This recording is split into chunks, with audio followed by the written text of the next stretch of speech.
दोस्तों, मोदी सरकार के किंग मेकर चंद्रबाबू नायडू को जिस दिन का इंतजार था वो दिन उनके जीवन में, उनकी जिंदगी में आ चुका है। नायडू बाबू को आज जीवन की सबसे बड़ी राहत, अपने पॉलिटिकल कैरियर की सबसे बड़ी रिलीफ, सबसे बड़ी राहत मिली है। नायडू बाबू को आज ईडी, जी हाँ, केंद्रीय एजेंसी ईडी ने 371 करोड़ के स्किल डेवलपमेंट स्कैम में क्लीन चिट दे दी, एक तरह से बरी कर दिया। अब सच ये है कि नायडू बाबू जिस मिशन में लगे थे वो मिशन अब पूरा हो चुका है, मिशन कंप्लीटेड। और आप कह सकते हैं कि जिस डील को लेकर उन्होंने मोदी जी से हाथ मिलाया था चुनाव से पहले, और उसके बाद सरकार बनाते समय मोदी और अमित शाह से उन्होंने खुलकर बात की थी जिस डील के लिए, वो डील पूरी हो गई है, क्लीन चिट मिल गई है। और आप कह सकते हैं कि डील पूरी होने के बाद, मिशन कंप्लीट होने के बाद नायडू बाबू एक दूसरे खेल की तैयारी में जुट गए हैं, एक नया गेम खेलने की तैयारी में जुट गए हैं। और ये एक ऐसा गेम है जो इस देश की राष्ट्रीय राजनीति की दिशा बदल सकता है। अब दोस्तों, खबर ये भी आ रही है कि नायडू बाबू आजकल चोरी चुपके अपने एक शिष्य से मिल रहे हैं, और जो उनका शिष्य है वो एक राज्य का मुख्यमंत्री है, और वो राज्य जो है वो कांग्रेस का है। उनसे मुलाकात हो रही है। उनकी मुलाकात एक उस्ताद से भी हो रही है जो इंडिया अलायंस के बहुत बड़े उस्ताद हैं। इन सबसे पर्दे मैं हटाऊंगा, इन सारे सवालों से पर्दे हटाऊंगा, सब कुछ बताने जा रहा हूं कि गेम क्या करने जा रहे हैं मिशन कंप्लीट होने के बाद। लेकिन जो ईडी का केस था, जहां सारी डील छुपी हुई, कहानी छुपी हुई है, वो मुझे आप चंद सेकंड दीजिए, 2 सेकंड दीजिए, उसको रिकैप करता हूं, फिर बड़ी खबर पे पढ़ता हूं। और ये जो केस है, ईडी का जो केस है, इसकी कहानी बड़ी दिलचस्प है। कहानी यह है कि नायडू बाबू जब नेता विपक्ष थे तो उनकी मुख्यमंत्री जगन मोहन रेड्डी से झगड़ा हो गया था। झगड़ा बहुत लाजमी भी है। जगन मोहन रेड्डी के पीछे मोदी और शाह खड़े थे, और जगन मोहन रेड्डी ने उन पर एक केस रजिस्टर करा दिया नायडू बाबू में। केस था स्किल डेवलपमेंट स्कीम को लेकर एक घपला, जब वो मुख्यमंत्री थे नायडू बाबू। घपला भी 100-200 करोड़ का नहीं था, 371 करोड़ का था। उस पर सीआईडी ने केस रजिस्टर कर दिया, और जब सीआईडी ने केस रजिस्टर किया तो दिल्ली में बैठे चाणक्य ने सोचा कि ये गोल्डन अपॉर्चुनिटी है। आंध्र प्रदेश की सीआईडी के केस की एफआईआर के बेसिस पर चाणक्य ने भी फाइल खोल दी ईडी की।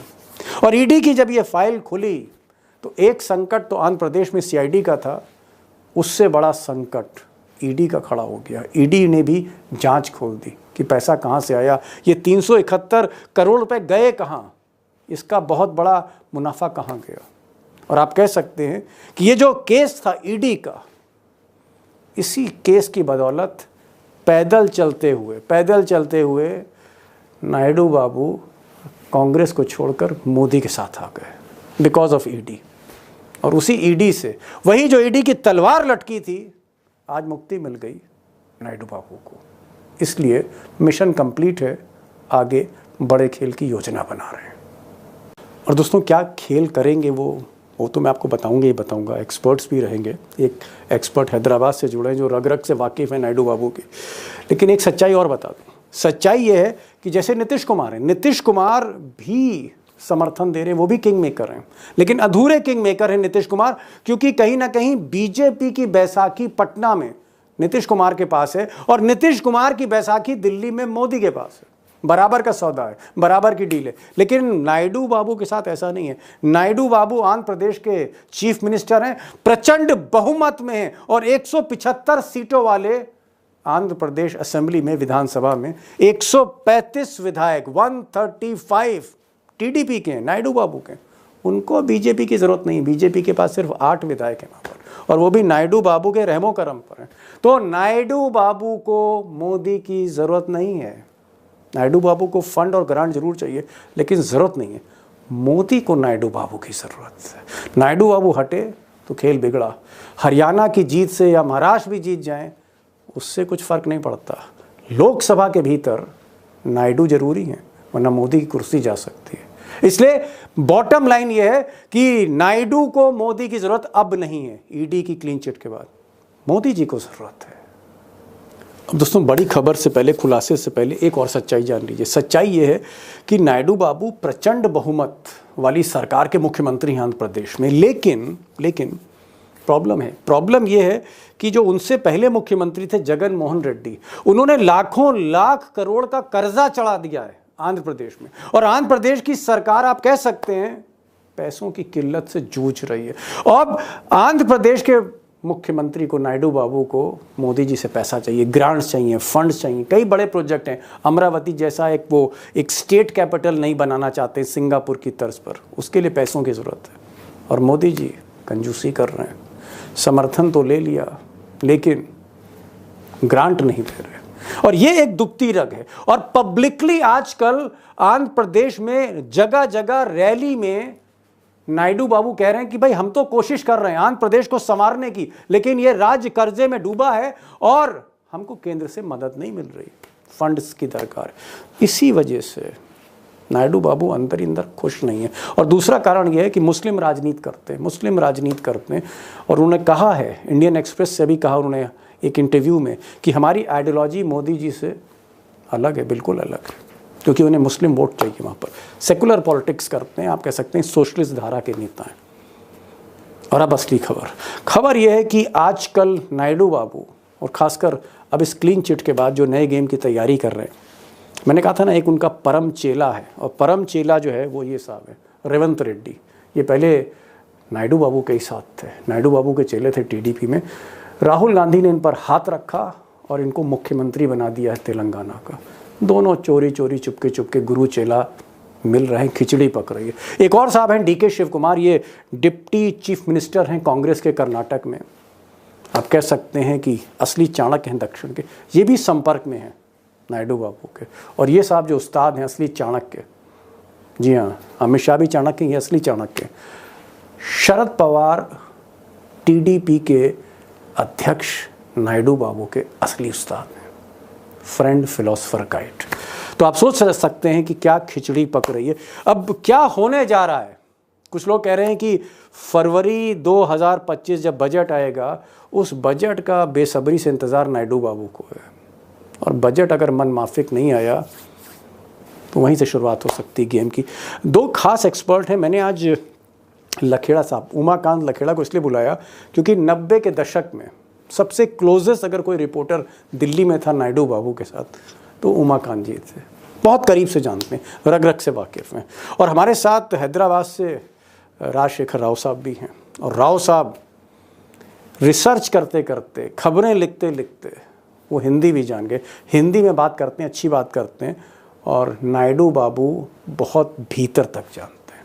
तो राव साहब हैदराबाद से होंगे, दिल्ली से लखेड़ा साहब होंगे। क्या खिचड़ी पकने जा रही है, राजनीति कैसे बदलने जा रही है, बदल सकती है आज के बाद, ये आपको ये दो एक्सपर्ट भी बताएंगे। खबर जानते हैं, असली खबर जानते हैं, क्या होने वाला है देश में। लखेड़ा साहब, आपने तो खूब चाय पी है 90 के दशक में।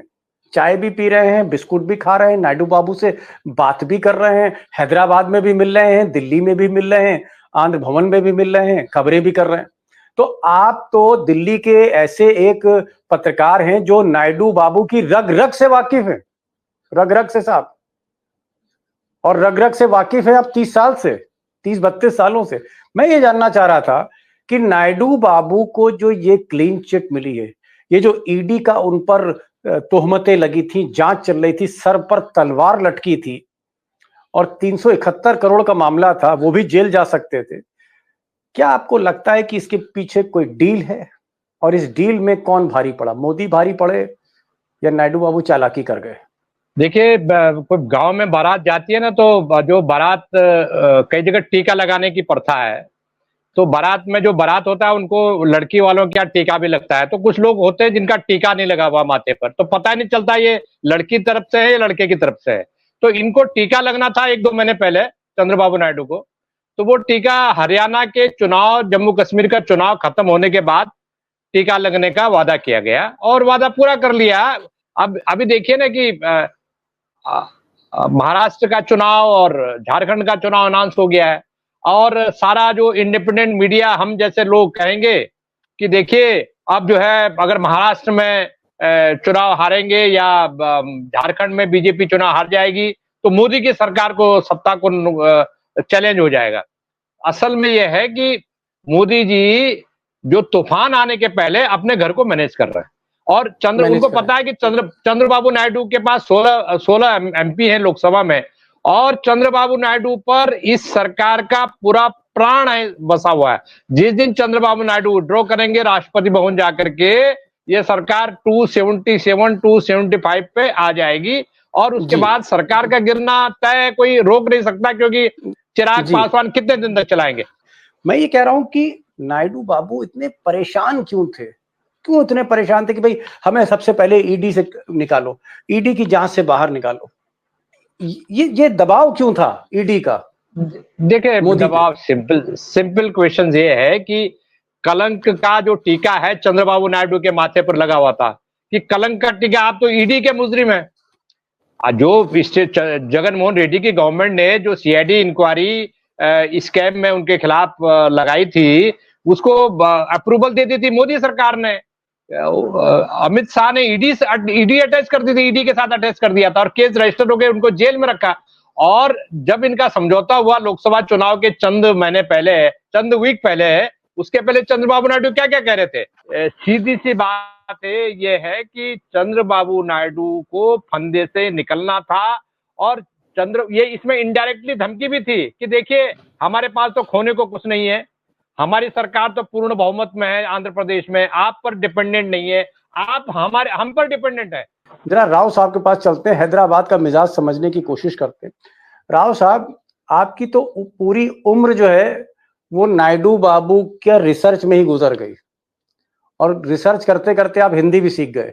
मुझे ये बताइए कि क्या चुनाव के समय जब डील हो रही थी मोदी के साथ, अमित शाह के साथ, नायडू बाबू की, तो क्या डील ये थी कि भाई हम समर्थन देंगे और आप हमें ईडी की जांच से मुक्त कराइए? क्या डील ये थी कि हम तुम्हें समर्थन देंगे लेकिन पहले भैया तुम हमको जो है ये ईडी के दलदल से बाहर निकालो? क्या ईडी जो डील थी उसमें एक नंबर 1 प्रायोरिटी थी ईडी की जांच? उसमें कोई शक नहीं है सर। आपको याद होगा जब चुनाव के परिणाम आए तो नीतीश बाबू ने कहा हमें स्पेशल कैटेगरी स्टेटस चाहिए, लेकिन Chandrababu Naidu special category status कुछ भी नहीं पूछ रहे। वो बोल रहे हैं हमें, पर्दे के ऊपर बोल रहे हैं, स्क्रीन कैमरे के सामने, हमें अमरावती के लिए पैसा चाहिए, और उस कैमरे के पीछे बोल रहे हैं हमारे जो भी केस है उसे हटा दो। ओहो, मतलब आप आप बड़ी बात कर रहे हैं राव साहब। आप कह रहे हैं कि ना चंद्रबाबू नायडू को कोई मंत्रिमंडल में मोटा मंत्रालय चाहिए था, ना उनको स्पीकर चाहिए था, ना उनको पैसा भी नहीं, पैसा तो सिर्फ पब्लिक ले कह रहे थे।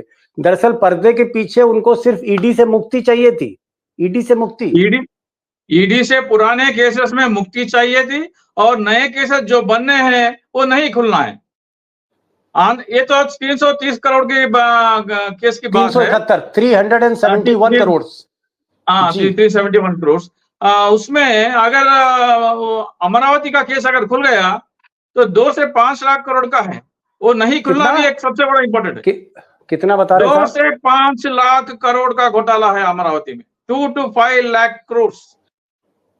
2 मेरे भाई तो बहुत लंबी संख्या बता दी, बहुत ज्यादा जीरो लगेंगे इसमें। तो 2 लाख करोड़ आपने बताया, तो 2 लाख करोड़ अमरावती का मामला, यानी अमरावती जो नई राजधानी बनाना चाहते हैं नायडू बाबू, जो आंध्र प्रदेश की नई राजधानी बनाना चाहते हैं, उसको सिंगापुर जैसा बनाना चाहते हैं। उसके लिए जमीनें खरीदी दोस्तों, जमीनों के मुआवजे थे, अपने ही लोगों से जमीन खरीदवा दी, बहुत कुछ, कई परतें हैं।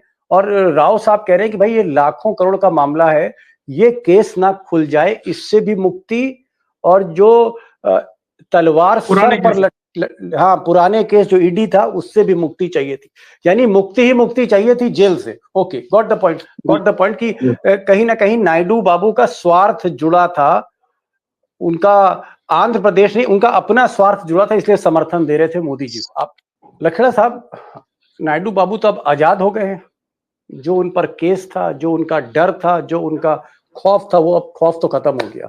तो नाउ वो एक आजाद पंछी हैं आज की तारीख में। अब उन्हें किसी चीज का डर नहीं है, किसी चीज का खौफ नहीं है, और मोदी की उन्हें जरूरत नहीं है आंध्र प्रदेश में। और आंध्र प्रदेश से बाहर जो है नायडू बाबू को जाना नहीं है। तो आपको क्या लगता है कि आज की तारीख के बाद नायडू बाबू बहुत ताकतवर हो गए? नहीं, देखिए ऐसा नहीं है। देखिए गुजरात लॉबी जो काम करती है बड़ा होमवर्क करती है। अभी जो हंचमैन पकड़ा हुआ है 35 करोड़ का प्रॉपर्टी उसको जो है अटैच कर दिया है। अगर ये कुछ गड़बड़ करेंगे तो उसको सरकारी गवाह बना देंगे, इनका कोई भरोसा थोड़ी है। और इनके पास जो अमरावती का जो प्रोजेक्ट है उसमें जो लैंड में जो डील्स हो रखी है उनकी पूरी फाइलें इकट्ठा करके रखी हुई है। अगर देखिए चंद्रबाबू नायडू मुक्त जरूर हो गए हैं कहने के लिए, लेकिन पूरा फाइलें अभी ईडी के पास सेंट्रल गवर्नमेंट का इंफॉर्मेशन में है। और ऐसे तमाम लोग ऐसे तैयार हैं आंध्र प्रदेश में कि जो इस पूरे केस में ईडी के गवाह बन सकते हैं चंद्रबाबू नायडू के खिलाफ। और दूसरा भी एक चीज हो गई इसमें चंद्रबाबू नायडू के बारे में, एक चीज छोटी सी चीज और है कि चंद्रबाबू नायडू को लेकर के अब एक छोटा सा खतरा हो सकता है। अच्छा, इसलिए हो सकता है जी, इसलिए हो सकता है कि चंद्रबाबू नायडू के कांग्रेस के लोगों से खास तौर पर बहुत अच्छे रिलेशन है। राहुल गांधी 2019 का जो लोकसभा चुनाव हुआ था उसमें दोनों ने मिलकर चुनाव लड़ा था। 2019 में राहुल गांधी और चंद्रबाबू नायडू ने। ये अलग बात है कुछ टाइमिंग बड़ी गलत थी। ये अलग बात है कि जगनमोहन रेड्डी ने इनको धूल चटा दिया, इन दोनों को हरवा दिया। इसको आंध्र प्रदेश की जनता ने इसको स्वीकार नहीं किया क्योंकि ये ट्रेडिशनल एक दूसरे के अपोनेंट थे। अचानक आपने दोस्ती कर ली। तो मेरा ये कहना है कि देखिए अगर 18वीं लोकसभा में कोई अल्टरनेटिव गवर्नमेंट बनने का चांस आएगा तो चंद्रबाबू नायडू का खिड़की खुला है। क्योंकि चंद्रबाबू नायडू जो सोशल पॉलिसी है, जो माइनॉरिटीज और मुस्लिम्स के प्रति जो पॉलिसीज है, जो पब्लिक पोस्टरिंग है, वो मुस्लिम्स को जैसे बीजेपी का जो एजेंडा है anti Muslim politics, pro Hindu politics, Chandrababu Naidu का पॉलिटिक्स वो नहीं है। चंद्रबाबू नायडू अभी ये दिखा रहे हैं कि माइनॉरिटीज भी मेरे साथ है, लेकिन जब लगेगा तो उनकी खिड़की खुली हुई है, कांग्रेस से हाथ मिला देंगे, ये खतरा जरूर है।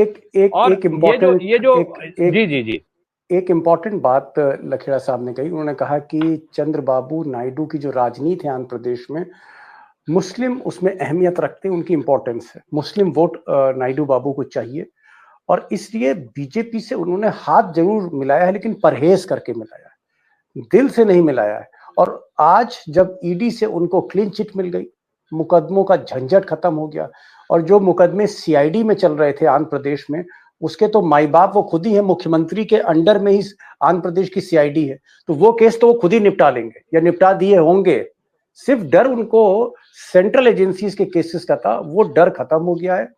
अब अगर मौका मिला नायडू बाबू को कि कहीं शरद पवार उनको बुला लेते हैं, महाराष्ट्र झारखंड में मोदी जी को हार मिलती है, या बिहार में कोई नीतीश कुमार कोई नया समीकरण बनाते हैं, तो अगर मौका मिला वैकल्पिक सरकार बनाने का, तो उस खिड़की से कूद के वो शरद पवार या राहुल गांधी से हाथ मिला सकते हैं। ये बात कह रहे हैं कि नायडू बाबू अब फ्री हो चुके हैं। राव साहब, मैं ये जानना चाह रहा था, मैं आंध्र प्रदेश की बहुत पॉलिटिक्स में बहुत इंटरेस्ट मेरा नहीं है क्योंकि वहां पर एक प्रचंड बहुमत वाली सरकार है। मुझे ये बताइए, और मैं आपकी जानकारी साझा करना चाह रहा हूं, क्या डीके शिव कुमार के अच्छे संबंध हैं नायडू बाबू से, जो कांग्रेस के डिप्टी चीफ मिनिस्टर हैं कर्नाटक के? क्या शरद पवार से अच्छे संबंध हैं नायडू बाबू के? क्या ये दोनों मुलाकात करते हैं, फोन पे बातचीत होती है? क्या इनके बीच में संबंध है शरद पवार नायडू के, डीके शिव कुमार और नायडू बाबू के? सर जी बिल्कुल सर, बिल्कुल है साहब। शरद पवार से उनका बहुत पुराना रिश्ता है, वो तो हम जानते ही हैं। और दूसरी बात है, तेलंगाना में जो चीफ मिनिस्टर है रेवंत रेड्डी, वो चंद्रबाबू नायडू के परम शिष्य है, उनका चेला है। अरे क्या बात कर रहे हैं आप? कह रहे हैं कि तेलंगाना में जो राहुल गांधी का चीफ मिनिस्टर है, कांग्रेस का चीफ मिनिस्टर रेवंत रेड्डी, मतलब कांग्रेस का चीफ मिनिस्टर तेलंगाना का वो चेला बता रहे हैं आप? जी बिल्कुल चेला है, वो खुद बोलते हैं, रेवंत रेड्डी खुद बोलते हैं, चीफ मिनिस्टर के ओहदे पर बैठ के बोलते हैं। तो ऐसा तो नहीं है चंद्रबाबू नायडू मेरे गुरु है करके?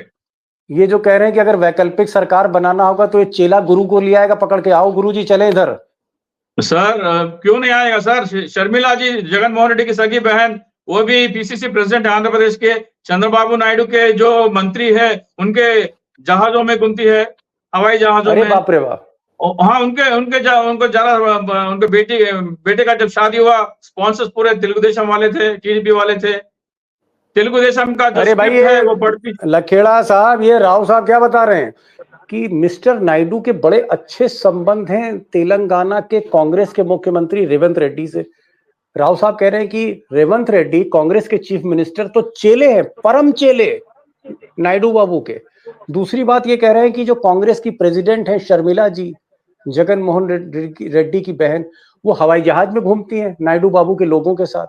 ये कह रहे हैं कि डीके शिव कुमार जो डिप्टी चीफ मिनिस्टर हैं कांग्रेस के कर्नाटक के, उनके बड़े अच्छे संबंध हैं, दोनों टेलीफोन पे बात करते हैं। और शरद पवार जो इंडिया अलायंस के नंबर 1 चाणक्य हैं, वो उस्ताद हैं नायडू बाबू के। तो ये तो चारों तरफ जो बाराती हैं, ये तो सब इंडिया अलायंस है साहब। तो क्या मौका आने पर खेल हो जाएगा? देखिए, दक्षिण की जो पॉलिटिक्स है वो बहुत टिपिकल पॉलिटिक्स है। मुझे भी जब दूर से दिखाई देता था तो बहुत इजी दिखाई देता था, लेकिन चंद्रबाबू नायडू एक मंजे हुए खिलाड़ी हैं। आपको ये नहीं भूलना चाहिए कि वो संयुक्त मोर्चा के कन्वीनर थे और उनको इतना रिस्पेक्ट था एयरपोर्ट से लेकर के हैदराबाद एयरपोर्ट, दिल्ली एयरपोर्ट, और बहुत बेस्ट कन्वीनर थे वो संयुक्त मोर्चा के, यूनाइटेड फ्रंट के। तो मैं ये मानता हूं कि चंद्रबाबू नायडू की पूरी कनेक्टिविटी है और ये कनेक्टिविटी के वजह से ही वो ईडी की क्लीन चिट दी गई है। मैं आपको बता दूं, क्योंकि अगर उनको लगा कि ये ज्यादा दिन तक इनको क्लीन चिट देने में थोड़ी देरीदारी कर दी या कोई बहाना बना दिया तो भाई साहब फिसल जाएगी पूरी गवर्नमेंट मोदी सरकार का पूरा प्राण जो है चंद्रबाबू नायडू के कंट्रोल में है। और मोदी जिस तरह से नई तरह की समस्याओं हरियाणा के बाद, जिस तरह की अविश्वसनीयता इलेक्शन कमीशन की हुई है और जो नए चैलेंजेस महाराष्ट्र और झारखंड में, जैसे मैंने पहले बताया, तो कोई जोखिम नहीं लेना चाहती मोदी सरकार, कोई जोखिम नहीं लेना चाहती। और चंद्रबाबू नायडू को भी पता है कि भाई अभी ले लो जो लेना है, हाथों हाथ ले लो, आगे का कल का भरोसा नहीं है।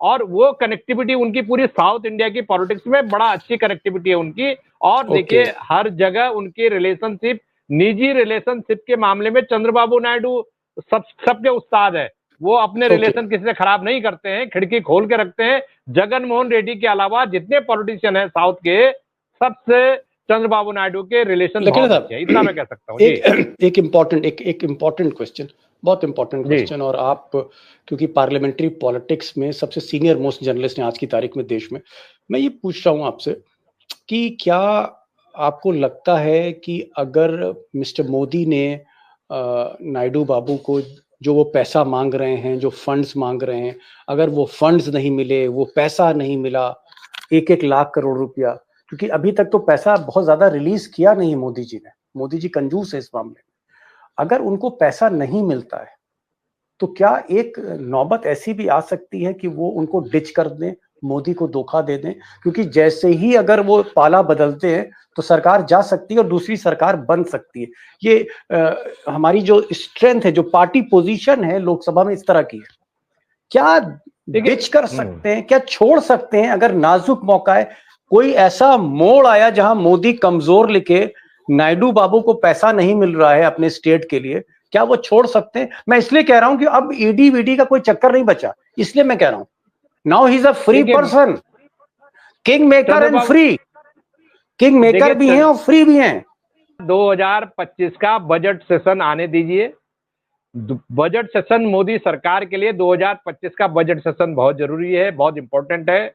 और उसमें जो मोदी सरकार ने राज्यों से वादे किए हैं, जो चंद्रबाबू से वादे किए हैं, जो बिहार से वादे किए हैं, वो वादे उनको उस बजट में ब्लैक एंड व्हाइट में मेंशन करना पड़ेगा, अनाउंस करना पड़ेगा। मुझे ऐसा लगता है कि चंद्रबाबू नायडू सही वक्त की तलाश में, टाइमिंग की तलाश में है और कैलकुलेटिव, बहुत कैलकुलेटिव है चंद्रबाबू नायडू को जब पता लगता है कि इनसे हमें नुकसान हो रहा है, चंद्रबाबू को छोड़ देते हैं। बीजेपी को 2 बार डिच कर चुके हैं, तीसरी बार भी डिच करेंगे। टाइमिंग आने पर वक्त का इंतजार कीजिए। मुझे ऐसा लगता है 2025 के किसी भी तारीख को वो दिन आएगा जब चंद्रबाबू नायडू के सर से पानी गुजरेगा और चंद्रबाबू नायडू कहेंगे बहुत हो गया। लेकिन मैं एक बात ध्यान रखिए, चंद्रबाबू नायडू पर मोदी सरकार डिपेंडेंट है। चंद्रबाबू नायडू बीजेपी पर आंध्र में डिपेंडेंट नहीं है। पवन कल्याण के साथ, इसीलिए बीजेपी थोड़ी सतर्क हो गई है। पवन कल्याण जो डिप्टी चीफ मिनिस्टर हैं, उनको बीजेपी थोड़ा थोड़ा करके अपने साथ क्लोज कर रही है। उसका कारण क्या है? उसका कारण यह है कि आने वाले टाइम पर हिंदुत्व का जो ब्रांड है आंध्र में फैलाना होगा, तो पवन कल्याण के लेकर के करना पड़ेगा। इसलिए चंद्रबाबू नायडू नाराज ना हो जाए, उसको तलवार की धार पर भारतीय जनता पार्टी चल रही है इस समय कह सकता हूं। और 2025 में आर पार होगा, इतना भी कह सकता हूं आपको मैं। 2025 में आर पार होगा, तलवार की धार पर बीजेपी है। जहां तक नायडू बाबू से रिश्ते हैं, बीजेपी को नायडू के 16 सांसद चाहिए, नायडू बाबू को एक भी विधायक नहीं चाहिए बीजेपी का आंध्र प्रदेश में।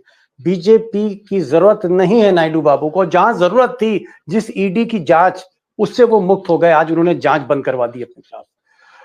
राव साहब, लास्ट क्वेश्चन, और लास्ट क्वेश्चन ये है, आपको लगता है कि नायडू बाबू और बीजेपी में बनेगी नहीं?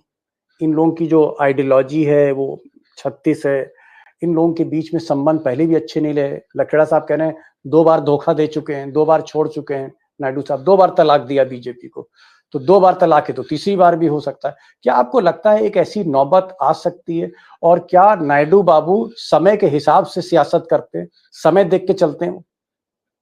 इसमें कोई शक ही नहीं सर। अगर बीजेपी का नाव डूबेगा तो दूसरे जो नाव वो चल रही है उसमें छलांग लगाने के लिए चंद्रबाबू नायडू हिचकिचाएंगे नहीं, कोई संकोच नहीं है उसमें। लेकिन वो छलांग बाहर लगाने वाले आखिरी होंगे। पहले जो जाएंगे वो नीतीश जाएंगे, बाद में शायद चिराग पासवान जो बजाएंगे। ये छलांग मोदी से नाव से बाहर छलांगने वाले आखिरी आदमी रहेंगे। लेकिन छलांग लगा सकते हैं, जरूर लगाएंगे।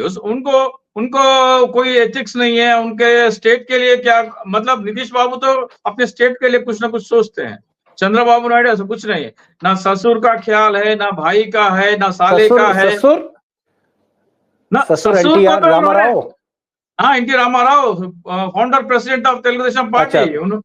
चलिए, जो यंग हमारे ऑडियंस है उनको बता दीजिए, पहले ससुर को डिच किया, एनटी रामाराव को डिच किया, उसके बाद किसको धोखा दिया? एनटी रामाराव के बड़े बेटे हरिकृष्णा को। हरिकृष्णा, एनटी रामाराव के बड़े बेटे हरिकृष्णा जो है वो उनके साले साहब हुए, साले साहब को धोखा दिया। साले साहब के बाद फिर एक फिल्म एक्टर है जूनियर एनटीआर, उनको 2009 में ख्वाबी इस्तेमाल किया। फिर उनको अब अचानक सर उसका बेपोता ही है ना, एनटीआर का पोता ही है ना। ओके, यानी पूरी जो रिश्तेदारी है, ससुराल के हर आदमी को कहीं ना कहीं इन्होंने अंगूठा दिखाया, ये आप कहना चाह रहे हैं? पूरे पार्टी को अपने कब्जे में ले लिया, एनटीआर का खानदान से लेके अपने कब्जे में ले लिया। तो सास को, साले को, हरीश को डिच कर सकता है, तो मोदी क्या? बहुत घरेलू बातें मैं नहीं करूंगा, सास को, साले को और साली को, इस सब पे मैं नहीं जाना चाहता हूँ। लखेड़ा साहब, लास्ट कमेंट कुछ कहना चाह रहे थे? क्या चालाक है नायडू बाबू? शतरंज का खेल खेलना जानते हैं? देखिए, चंद्रबाबू नायडू नॉर्थ इंडिया का पॉलिटिक्स भी बहुत अच्छी तरह जानते हैं, बॉडी लैंग्वेज जानते हैं, उनको पता होता है पत्ते के ताश के पत्ते कब खोलने हैं। लेकिन इतना कह सकता हूं कि चंद्रबाबू नायडू के लिए इसलिए ये असेंबली जो है ना, 5 साल का जो असेंबली है, 4.5 साल रह गया है। अपना जो बेटा है नारा नागेश, उसको प्रोजेक्ट कर रहे हैं अगले चुनाव में, 2029 का जो चुनाव होगा, चीफ मिनिस्टर। और उसके बाद चंद्रबाबू नायडू फ्री होना चाहते हैं। और एक ही उनका अभी एक ही बीजेपी को भी पता है कि चंद्रबाबू नायडू का जो एंड गेम है वो अपने बेटे को जो राजनीति की विरासत है उसको सौंप देंगे। और उसके बाद ये अपना चुपचाप बैठ करके last line mister Rao, last line, time is just running away, last line mister Rao, एक लाइन में। चंद्रबाबू नायडू कुछ भी करेंगे, लेकिन ये ख्याल रखेंगे कि मिड टर्म पोल नहीं आए, लोकसभा में हो या आंध्र प्रदेश में। मिड टर्म पोल वो उस हालत में नहीं है कि दोबारा जीत सके। चलिए, आपने सोचा कि कह रहे कि चुनाव ना हो, सरकार जो है वैकल्पिक बना दें, कहीं ना कहीं इस तलाश में है। और लखेड़ा साहब ने एक बड़ी बात कही, भाई तजुर्बा भी है, 1988 से लोकसभा देख रहे हैं, 1990 से नायडू बाबू के दोस्त हैं, हम प्याला कह लीजिए आप, है ना, और इतना खास पत्रकारों में रहे हैं, तो रग रग से वाकिफ। लखेड़ा साहब अगर नायडू बाबू के बारे में बोले तो भाई हमें स्वीकार तो करनी पड़ेगी इनकी बातें। तो ये कह रहे हैं साहब, इंतजार करिए बजट का, 2025 का 2025 का बजट आने दीजिए, और फरवरी के बाद आपको तेल और तेल की धार पता लगेगी। नायडू बाबू की जो हकीकत है वो आपको 2025 में पता लगेगी, कुछ ही महीने रह गए। और एक चीज और कही इन्होंने कि साहब जो संकट था, जो तलवार सर पर लटकी थी ईडी की, वो तलवार अब हट गई है। तो now he is a free man and he is a king maker भी हैं और आजाद भी हैं पूरी तरह से। राव साहब, आप हैदराबाद से जुड़े, बहुत बातें आपने बताई, और मैं माफी चाहूंगा कि जो आप ससुराल और साली और ये सब बोल रहे थे, अब मुझे लगा पर्सनल बातों को क्या कहना, आपने बस ये कहा कि भाई किसी की परवाह नहीं करते, मन के मौजी हैं मिस्टर नायडू, ये आपने कहा, किसी की परवाह नहीं करते, फोकस्ड है, सेल्फ फोकस्ड आदमी। लखेड़ा साहब, बहुत बहुत शुक्रिया, आज आप आए और आपने खुलकर बातें की। Thank you so much mister Rao, thank you so much mister Lakhera, on behalf of my friend, thank you.